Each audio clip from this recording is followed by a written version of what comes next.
Hello, welcome back guys, mister Om MSc.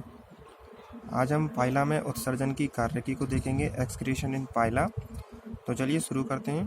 पाइला में उत्सर्जन की कार्यकी, जैसा कि पाइला ये एक फाइलम मोलस्का के अंतर्गत आता है। इसके अंतर्गत यूनियो है, पाइला है, एक्सेट्रा एनिमल्स इसके अंतर्गत आते हैं। यहाँ हम उत्सर्जन की कार्यकी देखेंगे पाइला के अंतर्गत कि पाइला में उत्सर्जन की कार्यकी कैसे होती है। तो चलिए शुरू करते हैं। तो there is a single large renal organ kidney और organ of Bojanus behind the pericardium. जैसा कि यहाँ एक सिंगल लार्ज रेनल ऑर्गन होता है। सिंगल हम कहेंगे क्योंकि ये एक ही होता है, एक किडनी लाइक होता है, और इसको हम खोजकर्ता के नाम पर बोजनस का अंग भी हम कह देते हैं। Excretory organ of Mollusca is called organ of Bojanus, यानी मोलस्का के अंतर्गत जो ऑर्गन पाया जाता है वो ऑर्गन ऑफ बोजनस होता है। लेकिन पाइला के अंतर्गत एक किडनी लाइक स्ट्रक्चर होती है जिसको कि हम बोजनस का अंग भी हम कह देते हैं, और ये भी एक्सक्रीटर में भाग लेता है। एक्सक्रीशन उत्सर्जन की कार्यकी में यह भाग लेता है, और it is present on the left side, और ये लेफ्ट साइड में प्रेजेंट होता है। अगर मैं बात करूँ इसकी और डिटेल की, तो पाइला में उत्सर्जन के लिए एक वृक्क जैसा पाया जाता है, वृक्क ही पाया जाता है जो पेरिकार्डियम के पीछे होता है। पेरिकार्डियम यानी कि हृदय आवरण जो होता है उसके पीछे होता है, और इसे भी खोजकर्ता के नाम पर भी बोजनस के अंग कहते हैं। पाइला में जो बोजनस का अंग है वो वृक्क मोटी भित्ति की थैलीनुमा संरचना होती है, यानी कि एक थिक बैग लाइक स्ट्रक्चर होता है जिसकी वॉल बहुत ही मोटी भित्ति थैलीनुमा होती है। पाइला में वृक्क जो होता है वो बाईं तरफ ही पाया जाएगा, यानी कि लेफ्ट साइड में ही प्रेजेंट होता है। पाइला में जो वृक्क होगा, किडनी जो होगी वो ओनली लेफ्ट साइड में प्रेजेंट होगी। दाहिनी जो राइट साइड की जो किडनी है वो या तो विलुप्त हो गई है, या हम कह सकते हैं कि जो जनन वाहिनी जो होती है, यानी जेनिटल डक्ट जो होता है, उसके अंतर्गत वह मॉडिफाइड हो गई है।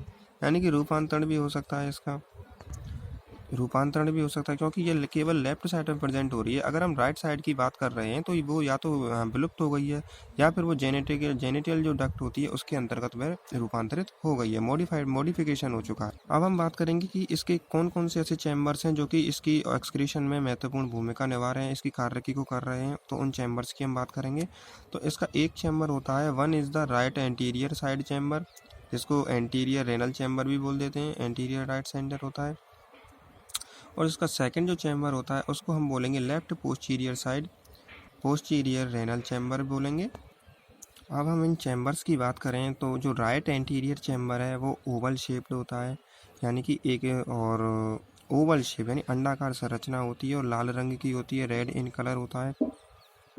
जो pericardium, it is present anterior to the pericardium, और एंटीरियर साइड से पेरिकार्डियम में ओपन होता है। और सेकंड जो इसकी साइड होती है ब्रैंकियल कैविटी टू पेलियल, और सेकंड साइड ओपन होती है उसकी पोस्टीरियर चैम्बर में, इसकी सेकंड साइड ओपन होती है। यदि मैं और डिटेल में इसकी बात करूं तो ये लाल रंग का होता है, अंडाकार संरचना होती है, और पेरिकार्डियम और वृक्क प्रकोष्ठ जो होता है उसके सामने स्थित होता है। कौन सा चैम्बर? अग्र वृक्क प्रकोष्ठ, यानी कि एंटीरियर रेनल चैम्बर की हम बात कर रहे हैं। और इसी पेरिकार्डियम प्रकोष्ठ में जो कि दरारनुमा एक छिद्र पाया जाता है,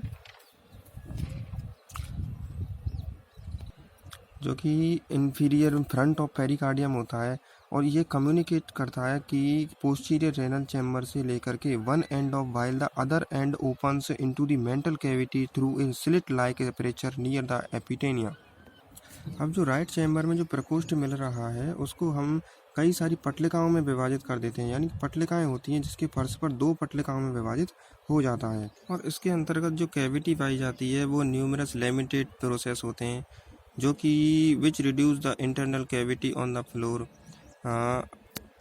जो लेमिलीज होती हैं, जो अरेंज्ड होती हैं, इसकी हम बोल सकते हैं कि एफरेंट रेनल वेसल्स होती हैं और एफरेंट रेनल वेसल्स होती हैं। जो lamellae are arranged on either side of the efferent renal sinus and the while on the roof they are similarly arranged other side of is called efferent renal sinus.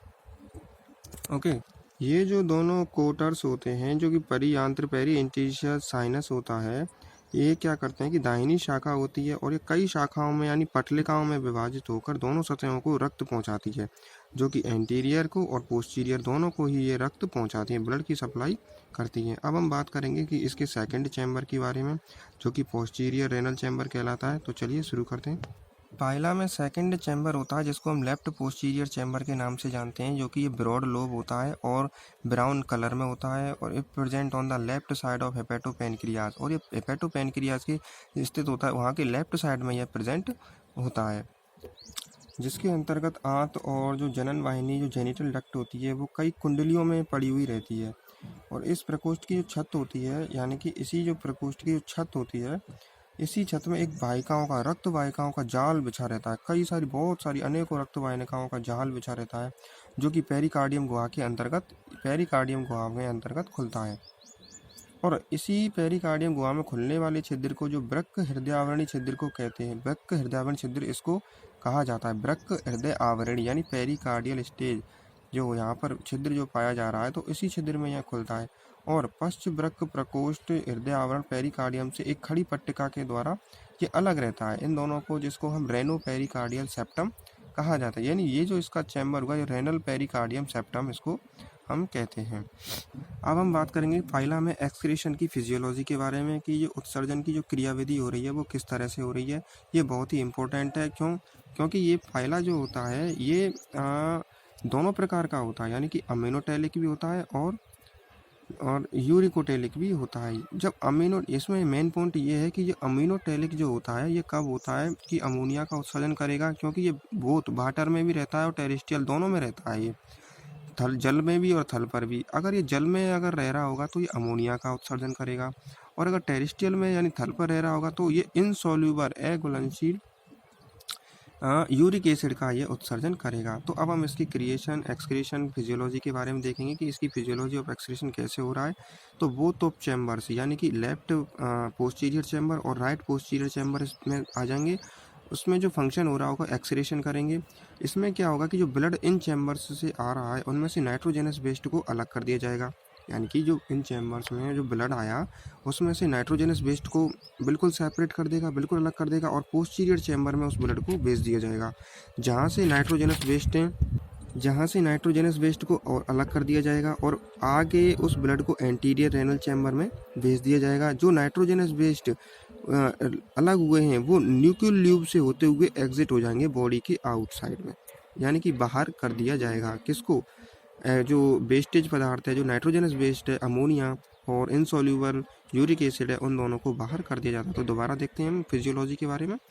जो both of chambers हैं उनका function होता है excretion करना। ये blood से nitrogenous waste को बाहर निकालेंगे, उनको सेपरेट करेंगे, अलग करके पोस्टीरियर रेनल चैम्बर है उसमें भेजेंगे।